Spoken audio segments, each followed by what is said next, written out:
everyone, welcome to Fireblaze. Today we have Ketki with us. She is one of the recently placed student from Fireblaze AI School. Again a big congratulations Ketki. क्या आप थोड़ा सा आपके background के बारे में बता सकते हो, like what was the state of mind जब आपने कोर्स ज्वाइन किया?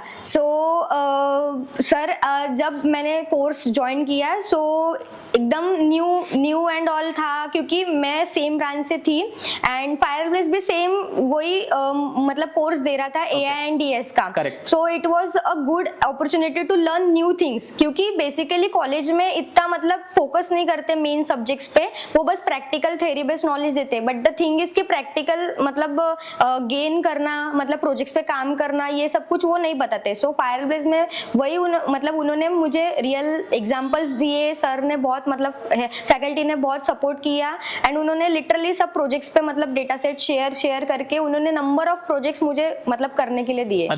से आपसे करवा गया है, पर वो ही है कि करवाना और वो मतलब कि करना ही चाहिए. जब तक आप वहाँ पे मतलब रियल प्रोजेक्ट्स पे काम नहीं करते, आपको समझता नहीं कि कैसे मतलब अंदर का क्लीनिंग और ऑल कैसे चलता है करके, वो सब कुछ जब तक आप प्रैक्टिकल करोगे तब तक आपको कुछ नहीं समझेगा. कॉलेज तो बस एक नाम का रहता है, थ्योरी सब्जेक्ट पढ़ाते हैं, 9 to 5 कॉलेज रहता है, बस that's it.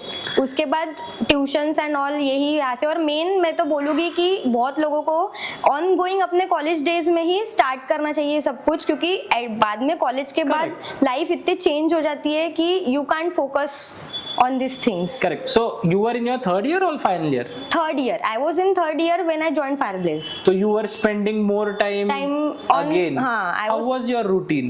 So basically my routine was that I live in far away from college, 15 to 16 kilometer far. So मैं 9 बजे निकलती थी घर से, 10:30 का मेरा कॉलेज रहता था, लेक्चर्स रहते थे, ब्रेक रहती थी, देन मेरा 5 को शार्प कॉलेज छूटता था. मैं 1 hour टाइम पास भी करती थी मार्टे स्क्वायर में, कई कैफेज वगैरह में, या फिर कहीं अपना यहाँ वहाँ जाना, जिलपी ये वो सोने का वही रहता था. देन उसके बाद 6:30 की मेरी बैच रहती थी और वो 8:39 को वाइंड अप होता था. देन बस लास्ट एक मेरे को याद है कि वो मार्टे स्क्वायर में एक भैया थे, वो बहुत अच्छे थे जो काउंटर पे, उनसे वो हमेशा जाते वक्त एक स्माइल देते थे. देन दैट्स इट, उनको बाहर निकल के लिफ्ट में अपना गाड़ी लेके 10 बजे मैं शायद तक पहुंचती थी घर पे. तो आप 6 बजे के कॉलेज के बाद you again were spending 3 to 4 hours in learning. फिर 10 बजे में, और सैटरडेज को मेरी ऑफ रहता था कॉलेज में, तो कभी कभी फायरब्लेज सैटरडेज को वही group discussion and all conduct करते थे, तो हम कभी कभी अटेंड कर लेते थे. Now to talk about technical aspects, क्या क्या सब्जेक्ट्स जरूरी होते हैं और जो आपने कोर्स के दौरान पढ़े? सो सब्जेक्ट्स तो मुझे ऑलरेडी पता थे जो मेरे मतलब ब्रांच से रिलेटेड थे, जैसे कि मशीन लर्निंग था, डीप लर्निंग था, जेन AI ये वगैरह ऐसे न्यू सब्जेक्ट्स थे. तो फायरब्लेज में भी वही सिखाया, बट द डिफरेंस ये था कि वहां मैं बस थ्योरी पढ़ती थी और बस वो ब्लैक बोर्ड पे लिखते देते थे, फॉर्मूला देते थे एंड पूरा बताते थे कि बुक्स से पढ़ो, ये से पढ़ो, वो क्लासरूम पे ज्वाइन करो, यहाँ नोट्स लो. बट फायरब्लेज में वही सीखने मिला कि न्यू टूल्स सीखने मिले. मेन यानी मुझे कैगल नहीं पता था, मुझे यहाँ आके कैगल पता चला, how to work on other libraries, मतलब एप्लीकेशंस कैसे रहते, क्या रहता, मतलब मशीन लर्निंग में बहुत ज्यादा इंटरेस्ट आया था. परफेक्ट. तो इंटरेस्ट डेवलप हुआ बहुत इंटरेस्ट, और मेन यानी कॉन्फिडेंस डेवलप हुआ. प्रेजेंटेशंस, ग्रुप डिस्कशन, एक हमारी एक्टिविटी भी हुई थी, शुभांगी मैम ने ली थी, और एक न्यू फैकल्टी थी कोई तो भी, उन्होंने बहुत अच्छी एक्टिविटी कंडक्ट की थी. उन्होंने एक लिया था मूवी, 15 मिनट्स में हमको मूवी बनानी थी, और मेरे साथ बहुत लोग थे, मतलब कैपजेमिनी, एक्स कैपजेमिनी के मतलब एक भैया थे, वो थे, बहुत लोग, मतलब न्यू फैकल्टी ज्वाइन हुई थी.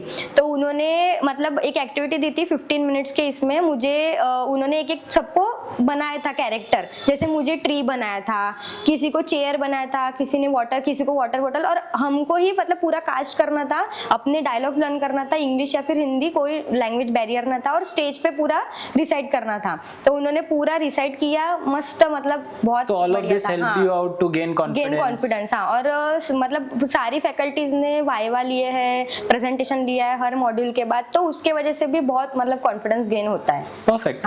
पूरा कोर्स होने होने के बाद प्लेसमेंट सपोर्ट कैसा था? लाइक ऐसे कहा जाता है कि बहुत बार जो लोग ये डोमेन में काम करते हैं कि फ्रेशर्स के लिए जॉब ही नहीं है, इंटर्नशिप भी नहीं है या नॉलेज भी नहीं है. Now that every engineering college has started all of these courses, तो आपको नॉर्मल प्रोजेक्ट सबके रेज्यूमे में दिखेंगे. तो आपको कितनी अपॉर्चुनिटीज मिली, और जब मिली तो किस तरीके से आपने उन्हें टैकल किया, and how was the seen before getting that first offer what you? So basically जो सीन है अभी मार्केट का, वहाँ पे सब लोग वही बोलते हैं कि फ्रेशर्स के लिए जॉब नहीं है जॉब है. Correct. बस बहुत रिसर्च करना पड़ता एंड अपने स्किल्स को डेवलप करो, और मेन यानी मैं तो बोलूंगी कम्युनिकेशन बहुत स्ट्रांग होना चाहिए. जब तक आप आगे वाले को इम्प्रेस नहीं करते हो कि यार ये बंदा है, इसमें स्पार्क है, तब तक वो आगे वाला आपको नहीं लेता है. स्किल्स भी एक बार के साइड हो जाते हैं, बट मेरा फोकस है कि communication is the key role to achieve the success. Communication ही बेस्ट है, और अगर कम्युनिकेशन, कॉन्फिडेंस और जो अंदर का मतलब एक रहता है स्पार्क, वो अगर वो इंजाइट रहता है, so you can achieve everything. और मैम ने बहुत मतलब यहाँ की फैकल्टीज ने, मैं तो शुभांगी और दुप्ते मैम का ही नाम लूंगी, उन्होंने बहुत हेल्प की है. और मृदुला मैम वो भले ही सिखाती कुछ नहीं है, पर उन्होंने भी बहुत अच्छे से मतलब एडमिशंस के वक्त बहुत बताया था.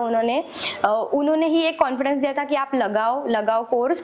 और देन उसके बाद मैम भेजती थी, मैं रिसर्च करती थी, जो लिंक्स आते थे, गूगल फॉर्म आते थे, वो रिसर्च करती थी मैं. एंड और आगे वाला तो आपको बताता ही है, पर बट आपके अंदर ही अगर वो स्पार्क नहीं है, सो यू कैन डू. अगर वो मैम ने तो मुझे गूगल लिंक भेज के रखी थी, एक मैंने पहले पर वो कंपनी के बारे में आपको भी तो कुछ पता चले. हाँ, आप भी तो रिसर्च करो. मैम ने तो बस मैम ने गूगल फॉर्म भेज के रखे थे, बट उसके बाद मैंने खुद ने भी ईमेल किया था, फोन किया था, तब जाके वो रिज्यूम सिलेक्ट हुआ एंड वो राउंड्स कंडक्ट हुए. तो ये कंपनी नागपुर में नहीं आई थी, you had to go to Pune, right? तो you were in Pune for that interview. मैं एक्चुअली वही टाइम पे पुणे में थी, तो शुभांगी मैम ने मुझे बोला था कि मैं एक बार बात करके देखती हूँ ओपनिंग्स है क्या. तो मैं पुणे जाने के एक दिन पहले ही शुभांगी मैम ने मुझे सब बताया था कि आप जाओ, मैं आपका इंटरव्यू कंडक्ट करवाती हूँ. और मैंने भी वहाँ पे एचआर से कॉल किए थे. लिंक्डइन पे मोस्टली एक्टिव रहो सब फ्रेशर्स को मैं बोलूंगी. लिंक्डइन पे सब लोग मैसेज देखते हैं, मेल्स एक बार के नहीं देखेंगे, पर लिंक्डइन का मैसेज देखते हैं. हाँ, तो वहाँ पे मैंने एचआर्स को वगैरह मतलब कॉल मैसेजेस किए थे. वहाँ के कनेक्शंस जो थे उनको सबको कनेक्ट किया था, एम्प्लॉइज को. हाँ, देन उन्होंने मुझे बताया था कि यू कैन गो, किसी ने रेफरेंस ये वो किया था. देन उसके बाद वो कंडक्ट हुआ था इंटरव्यू. परफेक्ट. एक now it is obviously visible कि you have kept yourself motivated throughout the journey. मैं ऐसे बहुत बार देखता हूँ कि स्टूडेंट्स फील डीमोटिवेटेड. पहले एकदम जोश होता है, फिर जोश डाउन होता है, तो वो एक साइनोसाइडल है. तो how are you keeping yourself motivated throughout the learning phase? क्योंकि एमएल टफ है. ऐसे नहीं कहा जा सकता कि everyone can learn ML very easily, right? And then course होते से ही पहली कंपनी में जो इंटरव्यू देते हो जॉब नहीं आते, तो you obviously go through lot of rejections as well. तो how do you tackle failure? So basically मैं ये सब कुछ ऐसा सोचती नहीं हूँ. मैं एक ही सुबह उठते पर एक ही माइंडसेट रहता है कि कुछ ना कुछ न्यू करना है आज. करेक्ट. हाँ, एक तो भी ऐसा लाइफ में रूल बनाओ.